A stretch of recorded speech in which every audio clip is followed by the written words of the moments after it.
Welcome to HortTube. My name is Jim Putnam. This is the weekly landscape update that I do weekly in Raleigh, North Carolina, Zone 7B. This is a small urban lot that I've been re-landscaping for the last little bit over a year. If you've been following along with the channel, there is a playlist called New House. If you want to go back and look at what this, where this has come from, that will give you some appreciation for where it is now. This week, instead of going around the whole yard and finding an interesting thing here or there, I thought I would go through in more detail one space from here back to the storage building and show you in more detail the plants that make up this little garden space. It's coming together very, very nicely. I do have an issue going on right now with rabbits. For whatever reason, I normally hear owls back here behind me, and there's several hawks that I see pretty consistently here in the neighborhood. Not hearing them at all this spring, and the rabbits have just overrun this neighborhood. Basically, every single time I walk Holly, every yard has 2 rabbits sitting in the front yard. So I am having to spray some deer and rabbit repellent. The liquid fence is what I've been using, and to try to keep them out of here. It's still not 100% effective, unfortunately, and they've really been after some Rudbeckia back here. I'll show you in just a second. But let's get started taking a look at the things that are in this space. The kind of the bones of this space ultimately are, there's a purple Daydreame Loropetalum. This is a very small growing dwarf Loropetalum. Has that purple foliage year round. This one gets kind of a reddish pink flower. It pairs really nicely with the Everillo Carex. That yellow stays on those year round. I do frequently get asked if these need to be cut back. They don't have to be cut back, but these were cut back, and you can see how fresh the foliage is on them, and they were cut back in February is when I would do that in my area. Super cold hardy. Lots of people can use these Everillo Carex. I really love this container. I did this topiary, this 2-ball topiary in a video, and it's got this Variegated Nasturtium that is starting to flower with it in this container, and this alyssum right here, and it's kind of a white on white theme, and then it has that pop of orange in there with it. There's a gold sedum that hasn't really taken off yet, but it will. It'll eventually trail over the edge of the container. I've got these salvia in the front. This is an annual salvia for me. It's a pink one and a white one. I did a video recently about pruning back all the annuals as they were going in the ground. These were little, just skinny things at that time, and you can see this has been about 2 weeks, maybe week and a half to 2 weeks later. You can see how full they are, starting to come out and flower. These will be bee and hummingbird and butterfly magnets all summer long. There's a verbena right here, bonariensis, another good one for the pollinators, and the birds absolutely go crazy for these seeds in the fall. I've got a mint in a container because that's really where it belongs. If this thing got out in the garden, it would go through the garden really quickly. One thing you may notice is my mulch is super thin, and I'm mulching here in the next couple weeks, so this will have fresh mulch very soon. Lots of Agapanthus throughout the garden, front yard, backyard, any place where I have sun. I have some of these new Agapanthus that repeat bloom during the summertime.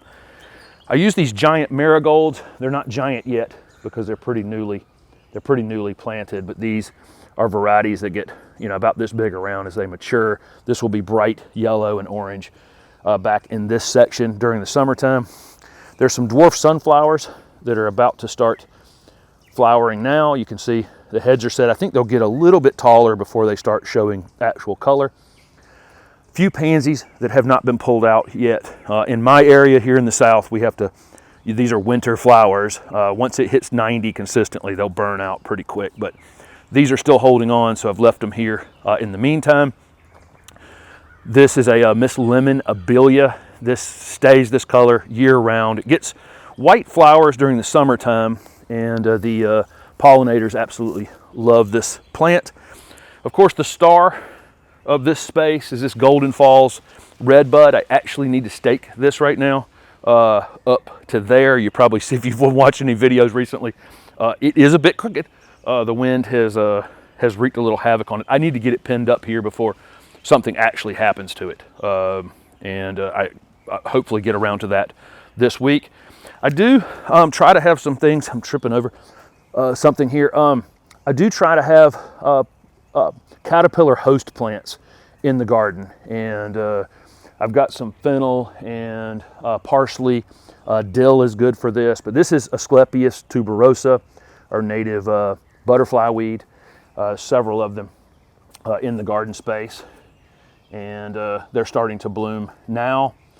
The Rudbeckia here has been at the top of the list for the rabbits. I think it's just because it's low. They can hide under these shrubs, and they've come out and eaten this. It's amazingly kind of outgrowing their appetite right now, so that's good. I'm hoping this will fill in during the summer. That's been the point.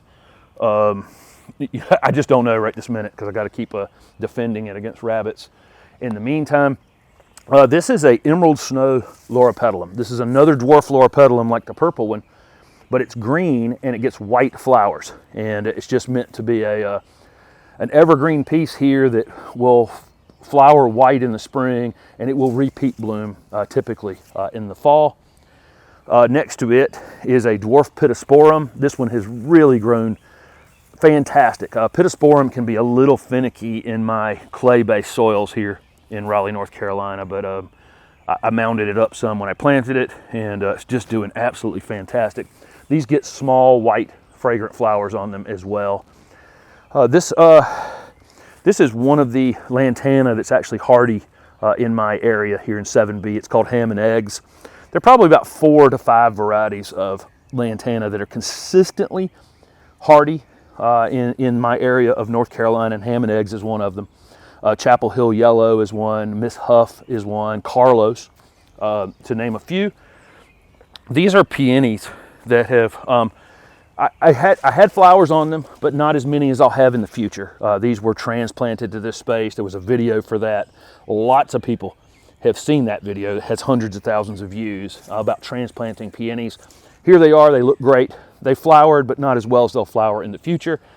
Won't be long before the heat, knocks these back, and I've interplanted them with some other Rudbeckia. So hopefully I'll have midsummer flowers in here again, as long as the rabbits allow that to happen.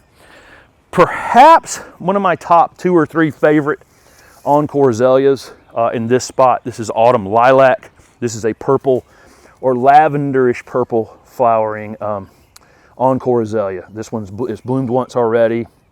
It'll bloom again in mid to late summer, and then sometimes again in the late fall. But this one stays super full, super compact. If you can find Autumn Lilac, I highly recommend that Encore azalea. And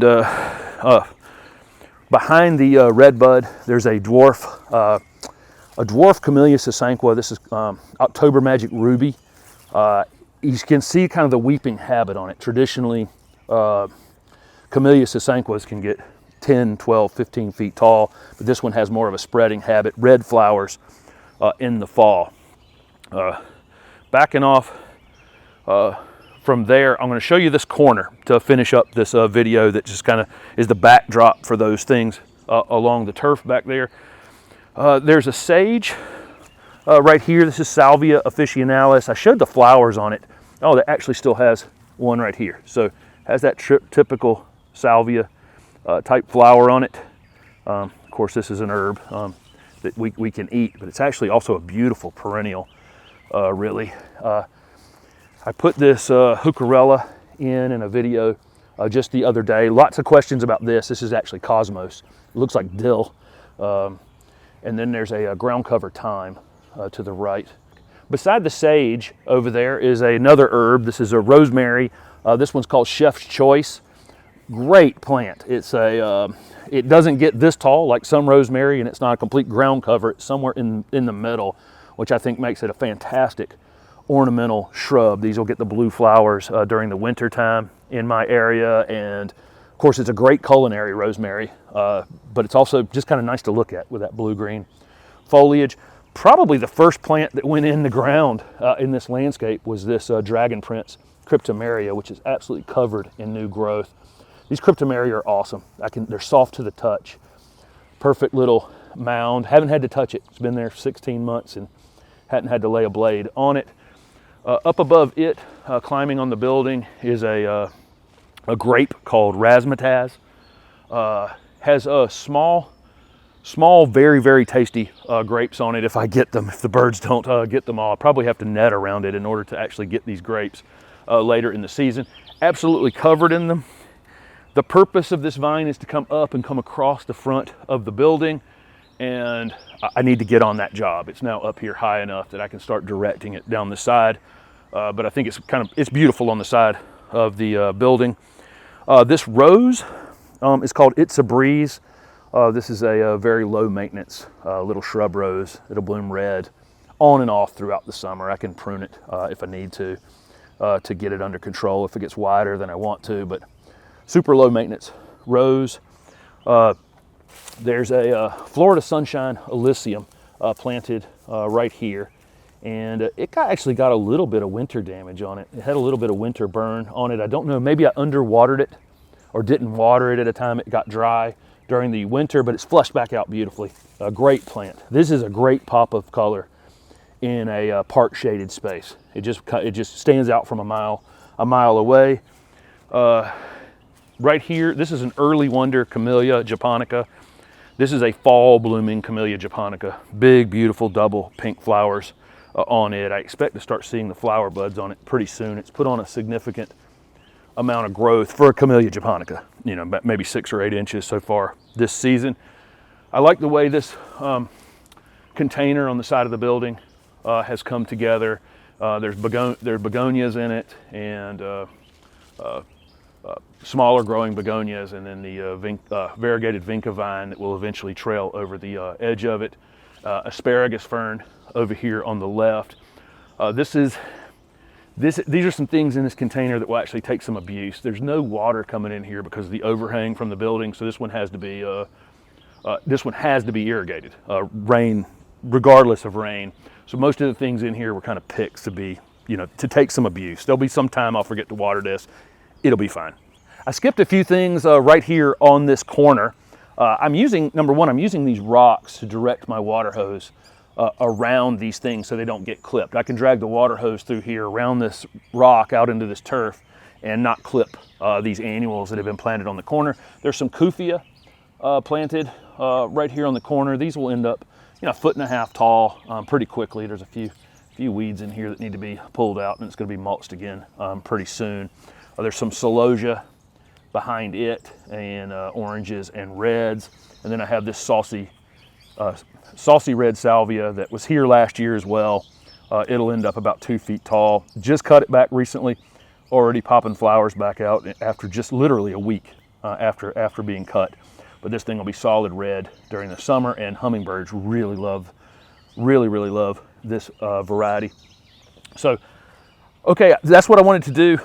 This week's video was just show you a more detailed view of one of the spaces in the yard. If you enjoyed this video, let me know down below, and I'll go through some of the other spots and just go more detailed into the pieces that make up that particular area in the landscape.